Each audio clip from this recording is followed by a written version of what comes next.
Hello, my friends. How are you guys? I apologize for the way I look. I have some virus and I have pink eye, actually. Don't worry, I'm not going to be exposing myself to any people. But anyway, so that's the situation. Uh, anyway, I apologize for my eyes. Um, I wanted to talk a little bit today about the idea of the growth of a human soul and what one needs to do in order to expand their soul, and which is sort of, to my knowledge, the limits of the human soul are kind of not known. Like we can grow and grow and grow and grow in holiness, and have this sort of unbound love for humanity, love for God, this, unencumbered faith and hope and charity and all of these virtues, or sort of limitless, which is very exciting, I think. It's kind of wild to think about as like the universe, right? Like your soul is like, it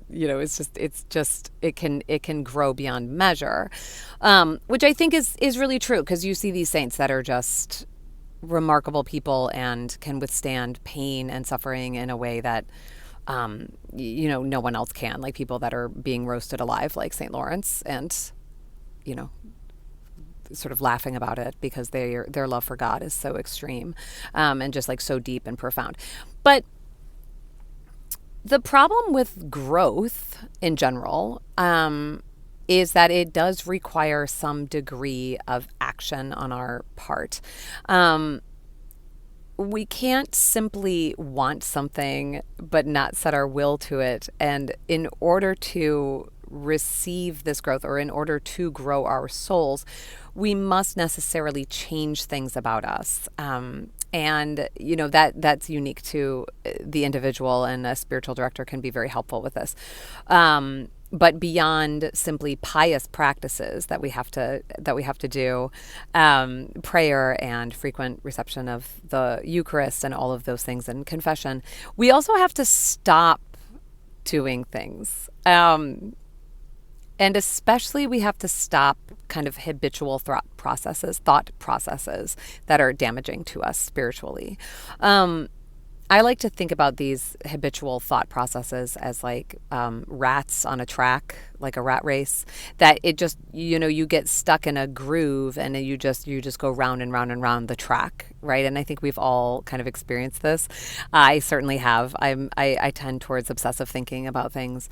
But in order to actually get off that loop, which is kind of holding us back, a couple things have to happen. I think, first of all, we need to recognize that the reason we're stuck in that loop is because it's going to be really painful to get off of the loop.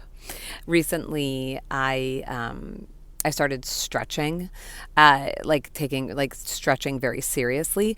And for those that, if you haven't seen this channel before, I am living with stage 4 cancer. And a couple of videos ago, I was saying that I wanted to kind of move past crisis mode with cancer and go into just sort of integrating cancer into my everyday life. Like, I have it, we don't know what's going to happen. But one thing that happens when you're in crisis mode, I've had cancer for a year now. To my knowledge, I had it before then, obviously, but I've been diagnosed for a year.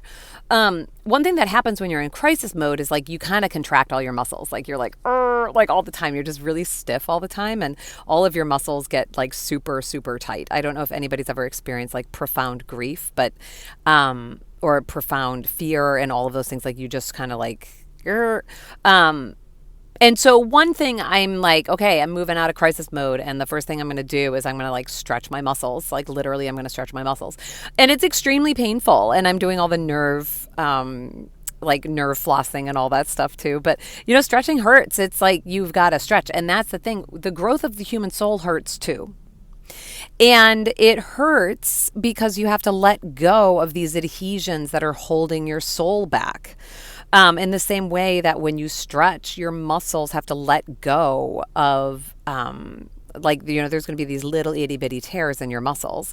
I'm pretty sure that's what happens when you stretch. But also you got to train your nerves to stretch. And there's all these things that happen with stretching that are just, it's painful. It hurts. And stretching your soul hurts because it necessitates change in behavior. And the behavior also, it necessitates a change in your thought process. You have to start thinking like a Christian. Your thought process has to be redirected constantly. And you have to kind of face the darker parts of yourself, and you have to own up to the fact that maybe you've allowed the wrong captain to drive your ship.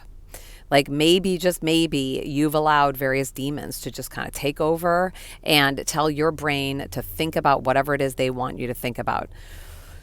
You've been hijacked. And to unhijack yourself will be a painful process. It's going to necessitate pain. And whatever you have to do for yourself is going to be different. Everybody's going to be different in what they need to do. So I just thought I would throw that out there, and I'll talk to you guys soon. Bye.